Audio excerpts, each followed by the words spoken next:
Eu quero falar com você nessa manhã sobre um tema que Deus colocou no meu coração nos últimos dias e eu acredito que tem tudo a ver com os dias que nós estamos vivendo, com a realidade da nossa vida, com esse tempo contemporâneo, acelerado, tecnológico, virtual, por que não dizer de uma aproximação intelectual e um afastamento físico.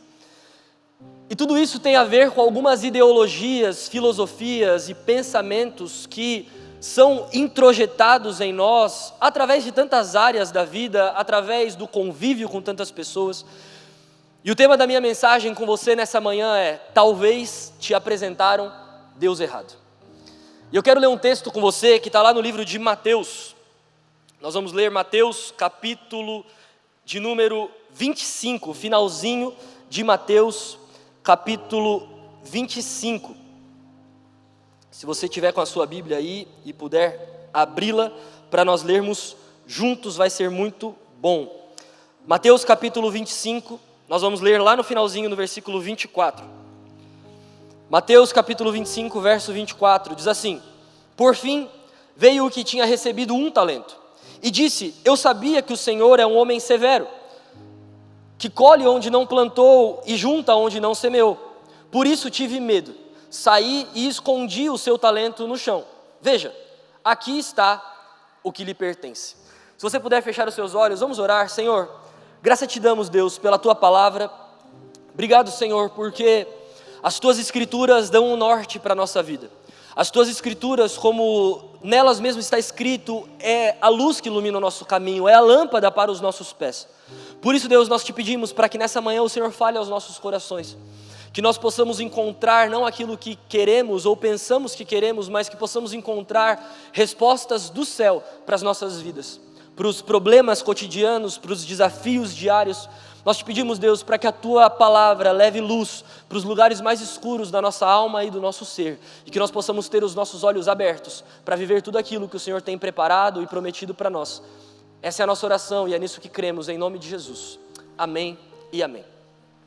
Bom, o texto que nós acabamos de ler, para te dar um pouco mais de contexto, é Jesus contando uma parábola nos últimos dias da sua curta trajetória na terra, e agora ele está ali com os seus discípulos e com várias outras pessoas, e uma das formas de Jesus falar é através de parábolas, que são histórias, que contam de forma rotineira e cotidiana, histórias completamente espirituais, que Jesus traz para eles de uma forma tradicional, cultural, do ambiente deles. Por isso que Jesus vai dizer que o semeador saiu a semear. É como se hoje ele estivesse dizendo: o vendedor saiu para vender, o empresário saiu para abrir a sua empresa. Nesse texto ele diz que esse Senhor dá alguns talentos para alguns servos. É como se ele estivesse dizendo que esse Senhor confiou dinheiro, recursos para algumas pessoas. E de acordo com a sua capacidade, foi-lhes dado alguns talentos. E no texto, Jesus vai contar que esse Senhor, então, chama 3 servos. A um ele dá 5 talentos, a outro ele dá 2 talentos, e a outro ele dá 1 talento. A todos, de acordo com a sua capacidade. É dizer, então, que tudo que Deus dá a nós, Ele nos dá de acordo com a nossa capacidade. Deus não vai nos dar algo maior do que podemos suportar, ou maior do que podemos enfrentar, ou maior do que podemos viver. Também, Deus não vai nos dar algo menor. E isso tem a ver com coisas positivas e coisas nem tão positivas assim. Quando nós olhamos para a nossa vida, por exemplo, tem pessoas que Deus confia coisas grandes. Tem pessoas que Deus confia coisas não tão grandes assim. Não quer dizer que Deus ame mais a umas e menos a outras. Significa que algumas têm mais capacidade e outras menos. Vamos trazer isso para o nosso dia a dia. Se você é o dono de uma empresa ou gere algumas pessoas, existem pessoas abaixo de você, você vai pedir coisas de acordo com a capacidade intelectual, física, de contatos, de desenvolvimento e gestão, de acordo com cada pessoa. Você é um pai e tem um filho de 20 anos, um de 15 anos e um de 5 anos. É aniversário de cada um deles. A cada um você vai dar o presente de acordo com a sua capacidade. Para o filho de 5 anos, uma bicicletinha para ele andar, ele está muito feliz. Agora, para o filho de 20 anos, se você der uma bicicletinha, ele não vai ficar tão feliz assim. Porque é de acordo com a capacidade de cada um. Conosco, na nossa vida, é de igual forma. Deus nos confia coisas de acordo com a nossa capacidade. É por isso que alguns têm mais do que outros coisas e problemas. Talvez você olhe para a vida de algumas pessoas e você diz, meu Deus, como que o cara consegue viver com esses problemas? Como que ainda não desistiu? Como que ainda não abandonou? Como que ainda não largou? De acordo com a sua capacidade. Se nós formos olhar para a vida, por exemplo, tem gente que suporta tantas coisas na família, no trabalho, com os amigos, que você fica pensando, meu Deus, se fosse eu no lugar dessa pessoa, eu já teria desistido, eu já teria abandonado, eu já teria largado. Mas é de acordo com a capacidade de cada um. E não tem como nós falarmos que esse servo, o qual nós lemos, que recebe um talento, ele não foi alguém irresponsável. Ele tem a sua responsabilidade. A Bíblia diz que a um ele dá 5. E quando ele volta, esse servo diz para ele, olha, aqui está os seus talentos. Eu saí, apliquei o seu talento, ele rendeu mais 5 talentos e agora eu tenho 10. E o Senhor diz, muito bem, servo bom e fiel, foste fiel no pouco, eu lhe colocarei sobre o muito. Sobre o que recebeu 2 talentos, acontece a mesma coisa, ele aplica, investe e tem 4 talentos. O que recebe 1, e é o texto que nós lemos, ele diz, olha, eu sei que tu és um Senhor severo, eu sei que tu és um Senhor, de certa forma, que cobra muito os seus servos, e eu tive medo. Por isso eu saí e enterrei o seu talento. Então agora pega aqui e toma o que é seu. Ele poderia ter feito muito pior, ele poderia ter perdido o único talento que ele recebeu. Mas lembre-se, é de acordo com a capacidade. Provavelmente algum servo ficou sem nada. E por que eu estou falando tudo isso para você?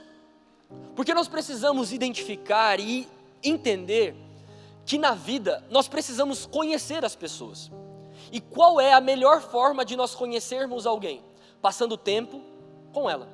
Se você está aqui hoje e você é casado, por exemplo, você passou e enfrentou um período de amizade, de namoro, de noivado, para que chegasse ao casamento minimamente conhecendo um ao outro. É óbvio que quando habitamos na mesma casa, estamos juntos o tempo inteiro, depois de uma discussão não tem como ela ir embora para a casa da mãe dela, ou não tem como ele ir embora para a casa da mãe dele, precisam dormir na mesma cama, habitar no mesmo teto, vamos nos conhecendo. É por isso que no primeiro ano existe um nível de relacionamento, no segundo, no terceiro, no 20º ano. Mês que vem eu vou ter a honra de celebrar uma renovação de votos de um casamento de 50 anos. É muito tempo, juntos e se conhecendo. É por isso que, por exemplo, em uma empresa existe o que é chamado de um período de experiência, onde a pessoa passa um período trabalhando na empresa, mas ela ainda não tem um vínculo completamente trabalhista e ela pode ser desligada. É por isso que quando você tira a sua carteira de motorista, existe o que nós chamamos de CNH provisória, onde você não pode tomar multas, onde você não pode cometer nenhuma falta grave, porque você está ainda sendo provado e testado. E depois desse período de teste, você é efetivado no trabalho, você tem a sua carteira definitiva. Porque a melhor forma de nós conhecermos as coisas e as pessoas é passando tempo. E aqui eu preciso fazer uma pergunta para você. Se você está conhecendo a Jesus, você está conhecendo ao Senhor, será que nós estamos passando tempo com Ele? Ou será que o fato de nós não conhecermos a Deus tanto assim, é porque a gente não passa tempo com Ele? Será que realmente 1h30 ou 2 horas na sua semana, de um culto, é suficiente para conhecer a Deus? Será que 5 minutos ou 2 minutos de uma oração desesperada, dizendo Deus me ajuda, me abençoa, me socorre, em nome de Jesus, amém, é o suficiente para conhecermos a Deus? Entenda, eu não estou falando aqui para você que te apresentaram o Deus errado. Não, hoje nós vivemos em uma comunidade de fé e cristã e uma sociedade muito evangelizada. No Brasil, 83% da população é cristã. Sejam católicos ou sejam evangélicos, professam a fé em Cristo. Acreditam em Deus, acreditam em Jesus, reconhecem o sacrifício da cruz, são cristãos. Então a questão aqui não é que nós estamos servindo a um Deus errado. É que talvez nos apresentaram o Deus certo, mas da forma errada.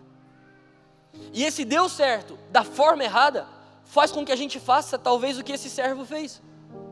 Desperdice talentos, dons e coisas que Deus nos deu. Por medo, por não conhecer que Deus é um Deus bom. Por anseio, por não saber que Ele é um Deus que nos ama. Todas as vezes que nós não conhecemos alguém, a gente sempre fica com o pezinho atrás.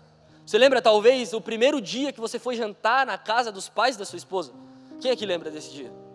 Não é? Não lembra? Você senta no sofá ali todo de perninha cruzada, fala, boa noite, Senhor, tudo bem? Boa noite, Senhor. Hoje como é que você fica na casa dele?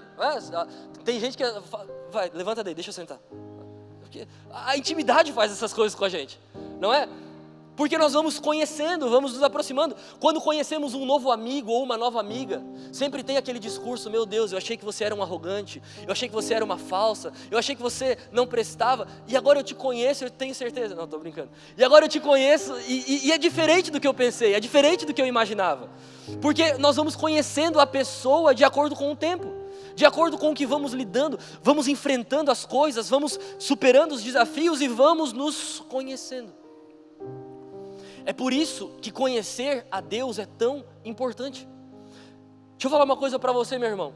Tem coisas que nós sofremos e passamos única e exclusivamente porque não conhecemos a Deus. Sofremos, choramos, nos entristecemos, nos desesperamos, única e exclusivamente porque não conhecemos a Deus. Enfrentamos coisas que falamos, se Deus existe, então esse Deus é um Deus mau. Mas não nos lembramos que para que a gente cresça, desenvolva e evolua, precisamos enfrentar alguns problemas. E esse servo está passando exatamente por um momento como esse. É por isso que você conhecer a Deus ou não, é fator determinante para você multiplicar os talentos que Ele te deu, ou enterrar todos os talentos.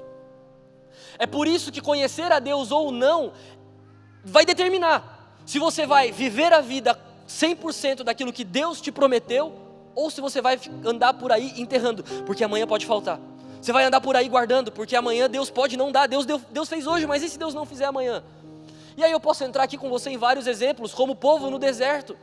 Deus diz para eles, olha, eu vou derramar sobre vocês o maná, eu vou derramar sobre vocês o alimento, o que vocês precisam, mas não guardem, porque todos os dias eu farei de novo. O que o povo fez?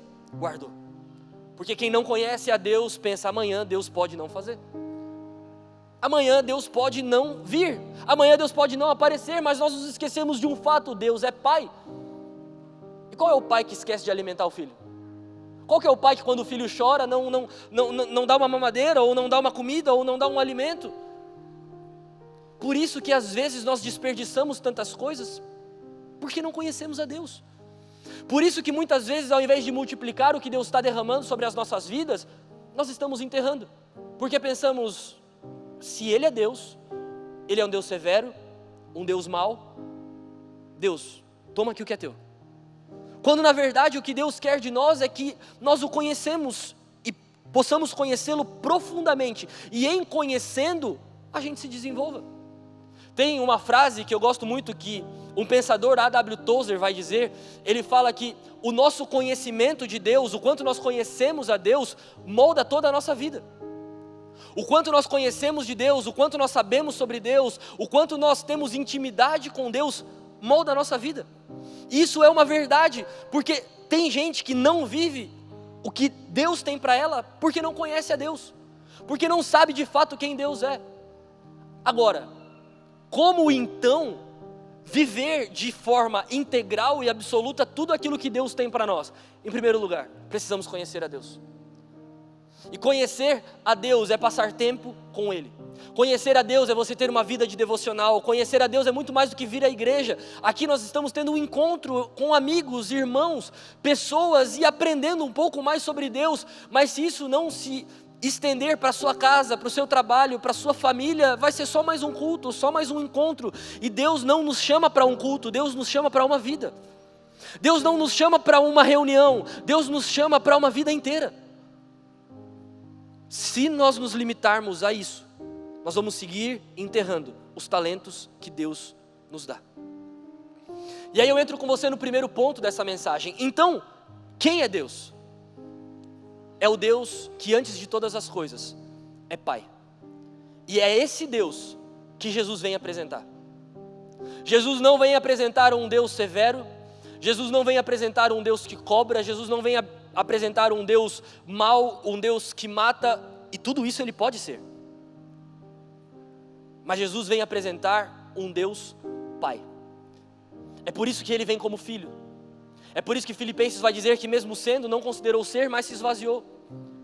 Sendo Deus, não considerou ser Deus, se esvaziou, veio em forma humana como filho. E Deus então envia Jesus para apresentar o lado dele de Pai. Deus é Pai. Jesus vai nos ensinar isso várias vezes ao longo da Bíblia, mas eu quero me apegar com você em Mateus capítulo 6, quando ele fala no versículo também 6, ele diz assim: vocês quando orarem, vão para o seu quarto, fecha a sua porta e orem ao Pai que os ouve em secreto, e o Pai que os ouve em secreto, esse te recompensará. Jesus está nos ensinando, quando vocês orarem, orem ao Pai. E quando você ora ao Pai, você entra nesse lugar de filho e pede como um filho pede ao Pai. Um pouco mais para frente, os discípulos vão falar assim: Jesus, então nos ensina a orar, nós não sabemos como orar. E aí ele diz: vocês quando orarem, falem assim: Pai Nosso.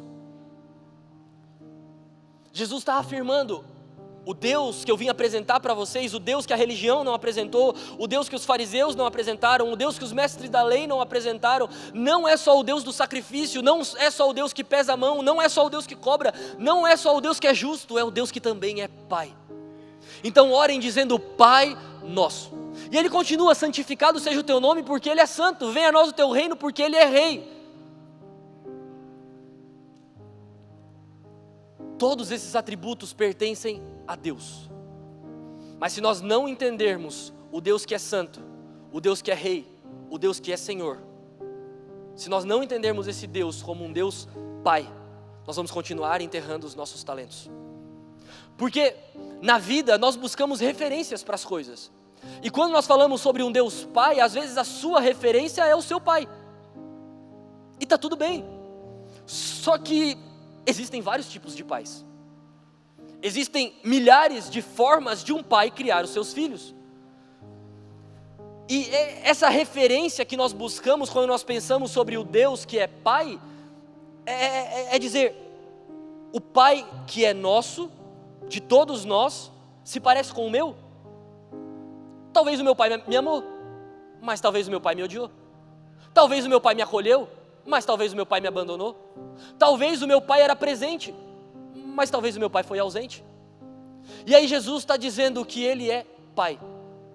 Tem um momento só na Bíblia que Jesus não chama Deus de Pai, que está lá em Marcos capítulo 14, quando ele está pronto para ser morto, ele vai para o deserto já desesperado e ele ora dizendo: Deus meu,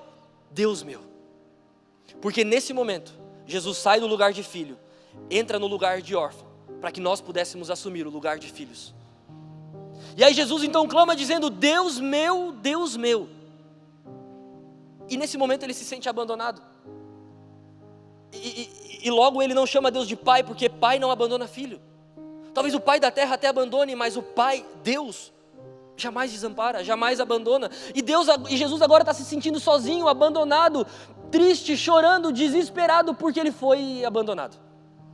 E ele diz: se possível, afasta de mim esse cálice, como quem diz: eu sei que eu vim para isso, mas se possível eu não quero isso. Mas contudo não seja como eu quero, mas como o Senhor quer. Mas contudo não seja feita a minha vontade, mas a sua. E aí Jesus agora então ele está dizendo: Deus meu, para nos ensinar, quando vocês orarem, falem Pai Nosso. Clamem ao Pai, clamem a Deus que está no céu como um Pai que ama os seus filhos, um Pai que cuida dos seus filhos. Não tenha a referência talvez no seu Pai da terra, mas no seu Pai do céu. Esse Pai que eu vim apresentar para vocês. Porque não há como negar que nós buscamos referências. Esses dias ainda, eu estava conversando com a Bia e a gente estava rindo sobre isso. Quem aqui é pai? Levanta a mão. Quem é pai? Mãe? Levanta a mão. Eu sou um pai, mas eu ainda não sou um pai. A minha mulher está grávida, então eu vou ser um pai, mas eu já sou pai. Por exemplo, uma coisa que eu já vivo de pai, esses dias eu fui no shopping e não comprei nada para mim, só para criança. Eu acho que isso vai se repetir muitas vezes ainda. Isso vai se repetir várias vezes ainda. Agora, nós buscamos referências. Esses dias eu estava conversando com a Bia. Que trabalho difícil escolher o nome para uma criança. Escolher o nome para um filho. A gente vai chamar ele assim pro resto da vida. Como que vai ser o nome? Aí a gente começa a pensar em nomes. Vamos dar o nome de fulano. Não, meu Deus, o filho daquela mulher tem esse nome e ele é uma peste, ele não para quieto. Não vamos dar esse nome. Gente, vamos ser sinceros, quem já pensou isso? Não, então vamos dar esse nome, porque aquela criança ela é bonita, ela é legal, não, mas ela já é da família, então não dá, esse nome também não dá. Então vamos, aquele nome, não, meu Deus, já viu como aquela criança é feia? Não, estou brincando. Porque nós temos essas referências. Você vai lá e faz uma sociedade com alguém, e o nome desse cara é João. Ele te trai, ele te abandona, ele te rouba. Um dia você vai fazer uma outra sociedade, e o nome do cara é João. Aí você fica pensando, meu Deus, eu não vou fazer. Você tem uma namorada, e ela te abandona, ela machuca você, e aí um dia você encontra uma mulher, e é a mulher da sua vida, e o nome dela é o mesmo nome da sua ex-namorada. Esses dias eu conheci um cara que casou com uma mulher, com o nome da ex-namorada dele. Eu pensando, meu Deus, dava para ter tatuado o nome da namorada, porque não teria problema, já casou com a mulher com o mesmo nome. Porque na vida nós buscamos referências, e essas referências é o que nos dão um norte. Seja no nome de alguém, seja num ambiente, seja num lugar, numa coisa, numa pessoa, nós buscamos essas referências. O problema é quando nós olhamos para esse Deus que é Pai com as referências da terra. O problema é quando nós linkamos ou conectamos a esse Deus Senhor e Pai ao nosso Pai.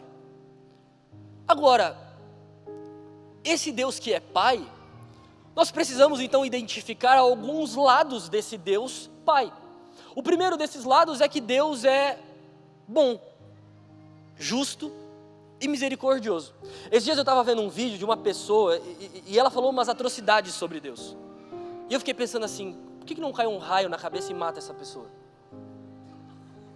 Gente, por favor, alguém já pensou isso também? Eu fiquei pensando, meu Deus, se fosse no lugar de Deus, eu acho que ia estar todo mundo morto já na terra. E na hora me veio um texto na cabeça, que o castigo do pecado é a morte. Aí eu comecei a contar todos os pecados que eu tinha feito, inclusive querer que aquela pessoa morresse. Eu pensei, por que eu não morri ainda? Porque Deus é bom. E a mesma graça que me alcança, também alcançou aquela pessoa ali, falando atrocidades sobre Deus, e Deus não mata ela. Mas e quantas coisas eu faço, que talvez é muito pior do que aquela pessoa, porque aquela pessoa está falando de algo que ela não conhece, não viveu ou não experimentou. Mas e nós, que vivemos e às vezes desconhecemos? E nós que experimentamos e às vezes abandonamos? E nós, que conhecemos a verdade que nos liberta, como João escreve, mas decidimos permanecer presos nas mentiras que o mundo conta para nós? Então, a minha diferença e daquela pessoa é que ela está longe, afastada e falando de algo que não conhece. E eu que estou dentro. E eu que conheço, e eu que sei. Então esse Deus é um Deus que é Pai e não dá o que o filho merecia. Então, qual é um dos trabalhos de um pai ou de uma mãe? Educar, corrigir, doutrinar, ensinar, mostrar o caminho que se deve andar. E tudo isso precisa ser feito com paciência, não é? O que você precisa ter com o seu filho? Paciência. Por quê? Existe a imaturidade, existe a rebeldia, existem os excessos, existe a malcriação. Eu odiava quando alguém me chamava de malcriado, porque cara, quem está me criando é minha mãe, e você está falando que a minha mãe está fazendo um trabalho ruim. E eu estou mostrando que realmente ela talvez não estivesse fazendo um bom trabalho, mas eu não estava mostrando o bom trabalho que ela estava fazendo. É uma mágoa que eu carregava quando eu era criança. Nunca chame uma criança de mal criada. Ela está sendo bem criada, ela que não está mostrando a boa criação que ela está recebendo. Agora, então Deus é um Deus que ensina, Deus é um Deus que cuida, Deus é um Deus que ama. Se esse Deus é tudo isso e também é Pai, Ele é justo. e amoroso. E será que eu estou identificando isso em Deus? Será que nós estamos conseguindo identificar isso tudo em Deus? Olha agora para a sua vida, para o que você está vivendo, pelo que você está passando. Será que você consegue reconhecer a paternidade de Deus? O Deus que é Pai. E aí eu entro com você no segundo ponto dessa mensagem. Se Deus é Pai, que tipo de Pai então que Deus é? Qual é o tipo de Pai que Deus é para nós? E aí, existe um texto, ou melhor, uma história, que vai falar sobre o filho pródigo. Lucas capítulo 15, talvez você conheça. Olha só o que diz o texto. O mais novo disse ao pai: pai, quero a minha parte da herança. Assim, o pai repartiu a propriedade entre eles. Para te trazer um pouco mais de contexto dessa história, Jesus está com seus discípulos novamente, com uma multidão novamente. Agora, essa multidão ela é diferente, porque nessa multidão existem publicanos, existem fariseus, existem mestres da lei querendo matar Jesus e existem pecadores. Um capítulo antes, no capítulo 14, os mestres da lei querem matar Jesus porque ele está se assentando com publicanos e pecadores. E foi para isso mesmo que Jesus veio. E ele mesmo diz: não são os sarados que precisam de médicos, mas os enfermos. Então eu vim para os enfermos, para que eles sejam curados. E agora Jesus está em um ambiente com todos os tipos de pessoas, os que se acham os perfeitos e os que são pecadores. E Jesus começa a contar parábolas, como a dos talentos que nós lemos lá no início, em Mateus capítulo 25. E Jesus começa falando sobre a ovelha perdida.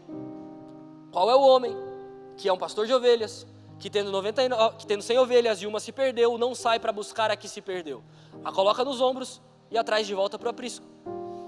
Ele vai falar sobre a dracma perdida. Ele diz que uma mulher perdeu uma dracma dentro de casa, ela acendeu a luz, ela varreu a casa, ela encontrou a sua dracma, chamou suas amigas e festejou, porque a dracma que estava perdida foi encontrada. E aí agora ele começa a falar sobre um pai que tinha 2 filhos. E Jesus cita esse pai na figura de Deus. E cita os 2 filhos na figura dos ouvintes, das pessoas que estavam ouvindo. Ele fala sobre o filho mais velho, o que está em casa, o que fica com o pai, o que não abandona o pai, o que não larga o pai, mas o que não encontra o valor que tem nas coisas do pai. E ele fala sobre o filho mais novo, o que pede a sua herança para o pai. E qual que é o problema desse texto do filho pedir a herança se o filho é o herdeiro? É que quando o filho pede a herança para o pai que está vivo, é como se ele estivesse dizendo: pai, eu queria que o senhor morresse e eu quero o que é meu. É simples assim. E na cultura da época, um filho pedir a herança para o pai antes do pai ir, ele pode ser preso, ele pode ser apedrejado, ele pode ser até morto. Porque isso é um erro gravíssimo na cultura da época.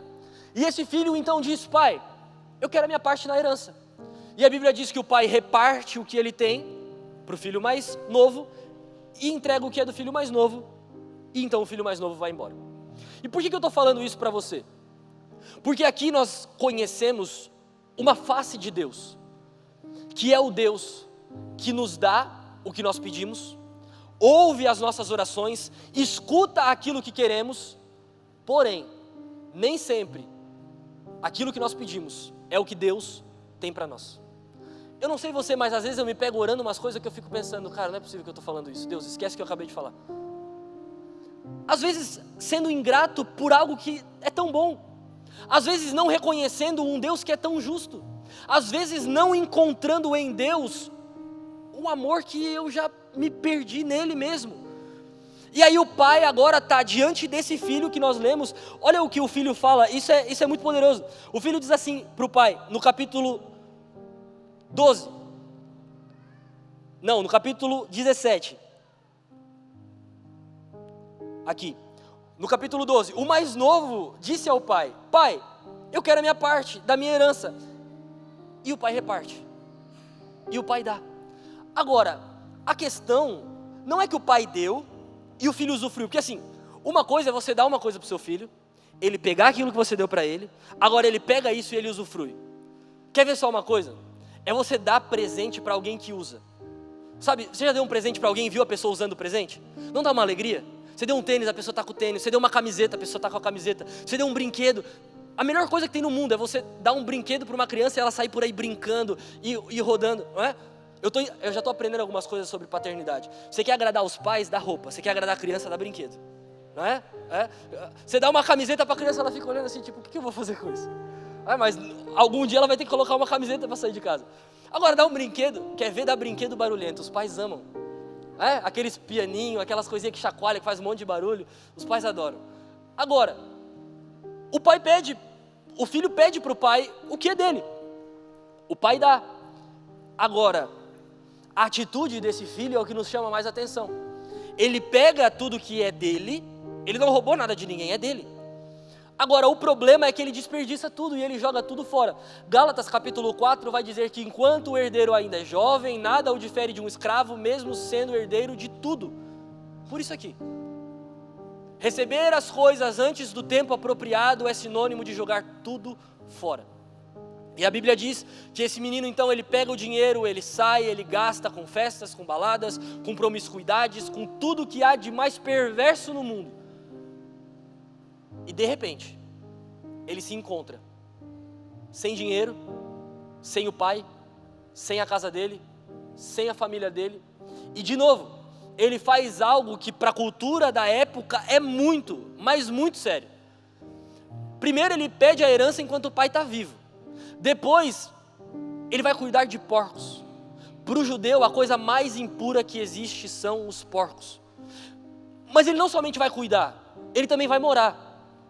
E ele não só mora, ele deseja comer a comida dos porcos. Só que esse menino tem um pai. Um pai que foi afrontado. Você imagina o tanto de coisa que esse pai ouviu depois de dar a herança para o filho e o filho ir embora. Mas não é o filho que vai embora e multiplica os talentos do pai, multiplica o que o pai lhe deu e compra terras e também vira um grande empresário como o pai era. Não, é um filho que joga tudo fora. É um filho que desperdiça tudo, é um filho que joga tudo no lixo. Só que uma hora, esse menino cai na real.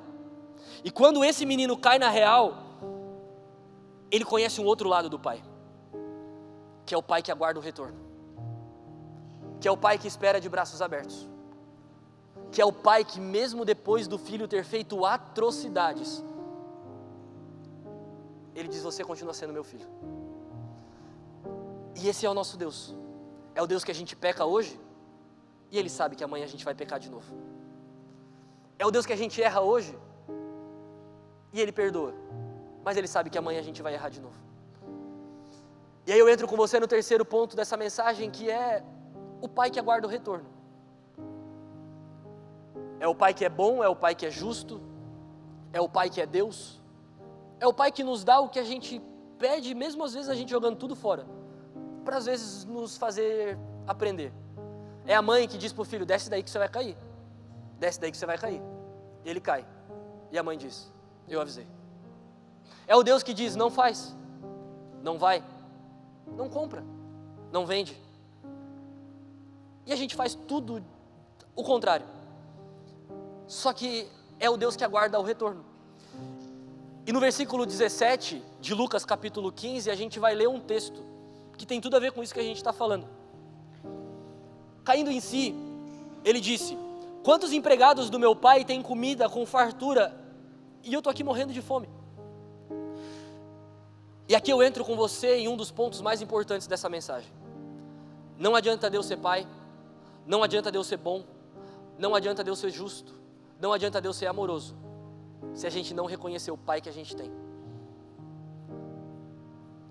Não adianta tudo isso, se a nossa vida continuar sendo uma mentira. Por isso, que o texto no versículo 17, começa dizendo, caindo em si. Você sabe qual é o lugar mais seguro para você cair? Dentro de você mesmo. Aí você conhece as suas mentiras, aí você conhece as suas falsidades, aí você conhece os seus enganos, aí você conhece as suas máscaras, aí você conhece os seus desvios de caráter, que não estão no outro, muitas vezes está em nós. Por isso que o lugar que a gente precisa cair é dentro de nós mesmos. Por isso que esse menino, ele cai dentro dele. ele diz, meu Deus, o que eu estou fazendo na minha vida? Eu estou aqui mendigando, eu estou cuidando de porcos, eu estou morando com porcos, eu estou desejando comer a comida de porcos, enquanto os escravos do meu pai, os servos do meu pai estão vivendo uma vida melhor do que a minha. Meu amigo, tem gente vivendo exatamente assim, vivendo na miséria e tendo um pai que é dono de tudo. E eu não estou falando aqui sobre a miséria material, eu estou falando sobre a pior miséria que tem, a miséria na mente. Porque tem gente que é tão rico, mas tão rico, que só tem dinheiro, mas não encontra paz, mas não encontra amor, mas não encontra justiça, mas não encontra cuidado, mas não encontra zelo. E o pai está bem diante de nós dizendo, eu estava só esperando você voltar. E o texto no capítulo 17 diz que caindo em si, ele lembra, o que eu estou vivendo é uma mentira. Os servos do meu pai vivem muito melhor do que eu. Agora, não é só essa mentira que ele vive. No versículo 20, é algo mais poderoso ainda. Ele diz que, a seguir, ele se levantou e foi.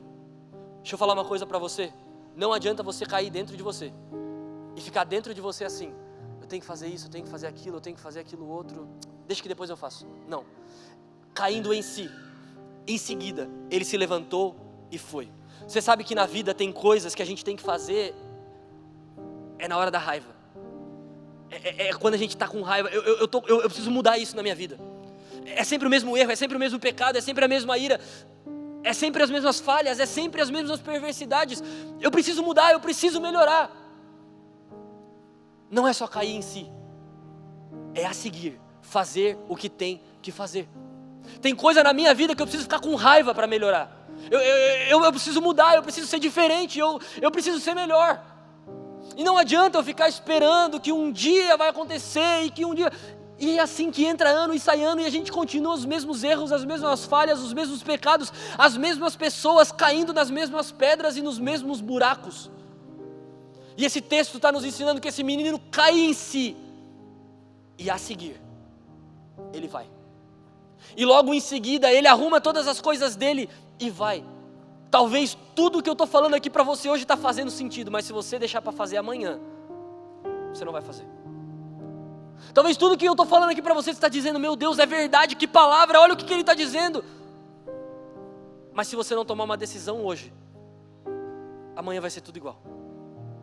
Por isso que caindo em si a seguir, ele se levanta e vai. Agora ele tem um choque. Porque no versículo 20, nos versículos seguintes, coloca aí pra gente, a continuação do versículo 20. Ele ainda estava longe, quando o pai o viu, o qual, movido por compaixão, correu, abraçou fortemente e o beijou. E essa palavra ali, ternamente o beijou, ele deu muitos beijos, ele encheu de beijos. Então, ele cai em si. Em seguida, ele decide ir.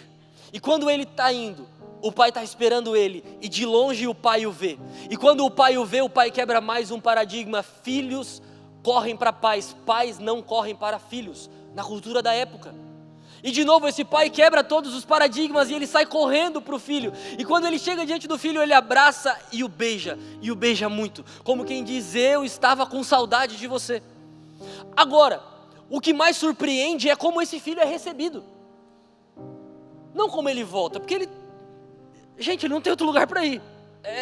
Essa é a verdade da minha e da sua vida muitas vezes. A gente não tem lugar para ir.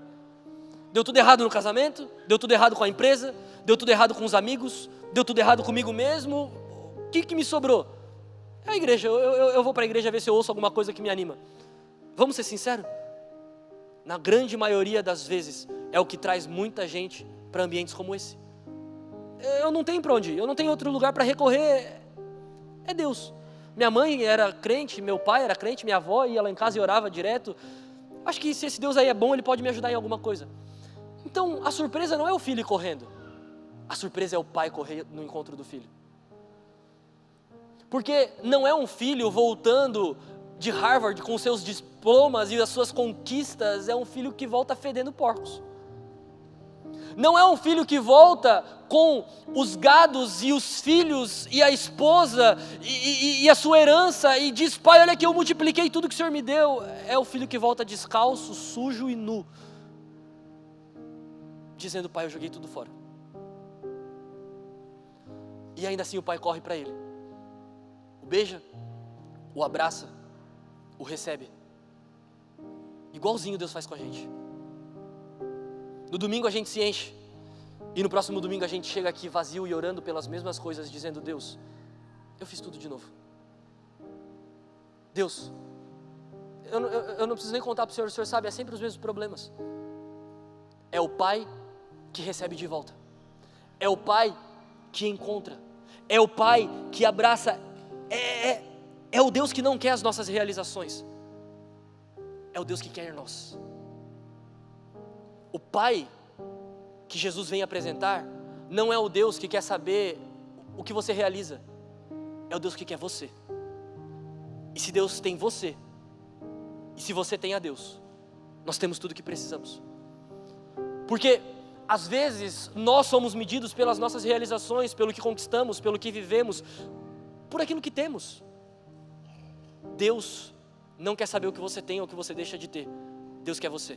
É por isso que esse pai se alegra. Se o filho tivesse voltado com todas as coisas que o pai lhe deu e muito mais, ele se alegraria. Mas o filho que chega pobre, sujo e fedendo a porcos, o pai recebe e abraça do mesmo jeito, porque ele é pai, porque ele é bom, porque ele não quer as realizações do filho, ele só quer o filho de volta. Talvez o pai já até sabia que isso ia acontecer, como uma mãe que dá um negócio para o filho e sabe que ele vai quebrar, sabe que ele vai estragar, mas é o que ele estava pedindo. Mas vamos dar, vai que ele muda, vai que ele melhora, porque é o Deus da próxima chance, é o Deus da próxima oportunidade, é o Deus que morreu com os braços abertos e não com o dedo apontado, é o Deus da mão estendida, é o Deus do me perdoa e deixa eu tentar de novo. Esse é o Deus que nós servimos, é esse Deus que esse menino encontra. Agora, tem algo muito importante também sobre nós e esse Deus, que é o Deus que não quer os nossos discursos, é o Deus que quer o nosso coração. E esse é um ponto muito importante dessa mensagem, porque muitas vezes tudo que nós temos são discursos, e às vezes somos até bons no discurso. A questão é que Deus não está nem aí para o seu discurso, porque Deus sonda o teu coração. Talvez as pessoas você até engana com o teu discurso, talvez as pessoas eu até engano com o meu discurso, com a minha história triste, com o meu convencimento, com a minha oratória, com a minha capacidade, mas a Bíblia diz que Deus sonda o coração. E aí esse menino chega diante do pai, e quando ele chega diante do pai, ele chega com o discurso pronto. Coloca o texto aí pra gente, de Lucas capítulo 15, versículo 21. O filho disse: pai, pequei contra o céu, contra ti, eu não sou mais digno de ser chamado teu filho. Ele chega com o discurso pronto. Provavelmente ele estava lá com os porcos e ele ficou pensando: cara, eu tenho que voltar, mas eu vou voltar e eu vou falar o quê? Eu vou preparar um discurso então.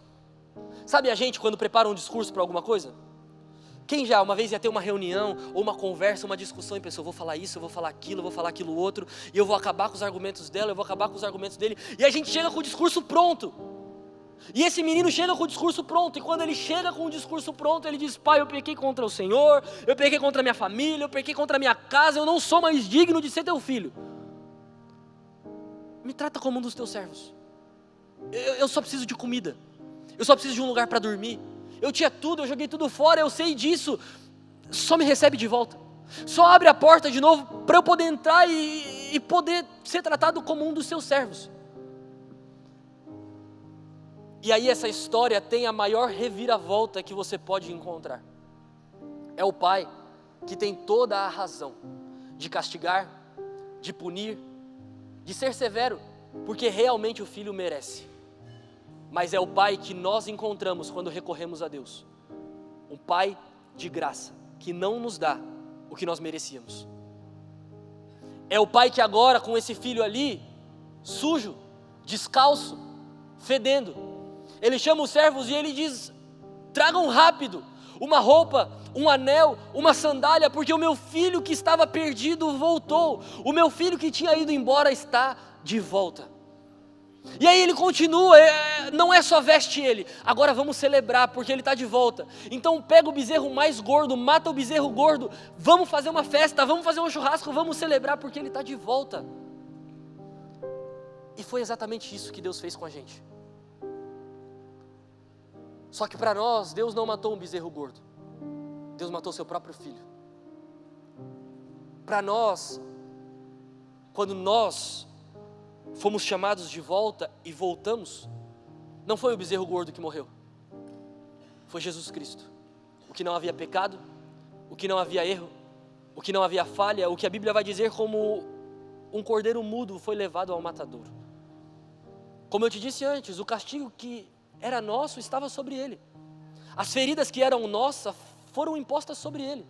Nele não tinha pecado, nele não tinha falha, nele não tinha erro, ele era perfeito. Mas se revestiu de imperfeição para alcançar pessoas que um dia viriam a existir. Porque é esse Deus aqui, o Deus que nos chama de volta, o Deus que entrega o próprio Filho, o Deus que recebe, o Deus que recebe de braços abertos, o Deus que nos encontra. E aí eu entro com você no último ponto dessa mensagem, e aqui eu encerro com você. Que é o Deus que abre a porta, mesmo a gente merecendo ficar para o lado de fora. É o Deus que abre a porta, mesmo a gente merecendo ter a porta fechada bem na nossa cara. É o Deus que abre a porta e nos convida para entrar. Você sabe qual que é a cena que eu imagino? É um pai, de braços abertos, dizendo assim: meu filho, aqui nada mudou, volta. Eu ainda te amo do mesmo jeito, eu ainda te considero da mesma forma, você ainda continua sendo o meu filho, volta. E agora nessa casa tem festa, porque aquele que estava perdido voltou, aquele que jogou tudo fora, voltou. E aqui existe um conflito dentro deles, porque foi o que desvalorizou, foi o que abandonou, foi o que jogou tudo fora. E agora esse pai não manda assar 1 quilinho de carne com umas linguiçinhas, um franguinho e vamos fazer uma festinha porque meu filho está de volta. Não, ele manda matar um bezerro gordo, ele chama toda a família, ele chama toda a vila, toda a comunidade, todos os amigos, todos os servos, e agora tem uma festa. E que festa é essa? É um casamento? É uma formatura? É um aniversário? Essa é a festa da graça. Aquele que estava perdido voltou e encontrou graça de novo. E encontrou o favor imerecido novamente. Um favor que ele não merecia, um favor que não era para ele, um favor que não era dele. Mas ele encontrou um pai com as portas abertas. E posso falar para você, é exatamente isso que nós encontramos todos os dias. Um Deus que é pai, um Deus que nos ama, e um Deus que mesmo depois de nós fizermos as coisas que a gente faz, nos abre a porta e nos chama para entrar. E até diz: era por você que eu estava esperando, era por você que eu estava aguardando. E para terminar, Jesus conta essa história falando sobre um filho que se perdeu, saiu, jogou tudo fora e gastou tudo. Só que ele não é filho único, ele tem um irmão, e esse irmão talvez é tão perdido quanto ele, porque mesmo tendo tudo, não usufrui de nada. Na hora da festa ele chega e ele diz para o pai: eu tive com você esse tempo todo e esse cara te abandonou e te largou e foi embora, e agora ele voltou e você fez uma festa para ele, você nunca fez uma festa para mim. E o pai olha para ele e diz: cara, tudo que eu tenho é teu, você só não usufrui. Eu fiz essa festa porque o teu irmão estava perdido e ele voltou, mas tudo que eu tenho é teu, por que você não usufrui? E aqui existe um outro tipo de filho, não só o que sai, mas o que fica perdido dentro. E esse Deus que é pai, considera tanto um quanto o outro. É por isso que alguns versículos antes ele conta a parábola da dracma perdida, que não se perdeu no caminho, se perdeu dentro de casa, não se perdeu na rua, Se perdeu em casa. Quanta gente está conhecendo Deus da forma errada? Dentro de casa, dentro da igreja, dentro da comunidade, dentro da fé. São tantas questões, são tantas ideologias, são tantos pensamentos. Cada hora um fala uma coisa. No domingo ele ouve o pastor dele, na segunda ele ouve o outro, na terça o outro, na quarta o outro, na quinta a cabeça dele é uma salada. Ele já não sabe se ele acredita nisso, se ele acredita naquilo ou naquilo outro, porque ele está conhecendo o Deus que estão apresentando para ele. Mas e o Deus que quer se apresentar para você? Quando Jesus morre para a gente conhecer a Deus plenamente e não através de alguém. Então por que existe o pastor? Por que existe quem prega? O nosso único trabalho é simplificar o que está na Bíblia. E talvez te fazer entender algumas coisas que você não tem tempo para ler, ou para estudar, ou para buscar. Mas a tua missão é pegar tudo isso aqui que eu falei para você e depois ver. Será que o que ele falou é verdade? Será que aquele negócio lá do Deus que é Pai, será que Jesus ensinou mesmo a orar para Deus que é Pai? Senão a gente se perde dentro de nós mesmos. E quanta gente está perdida dentro de si.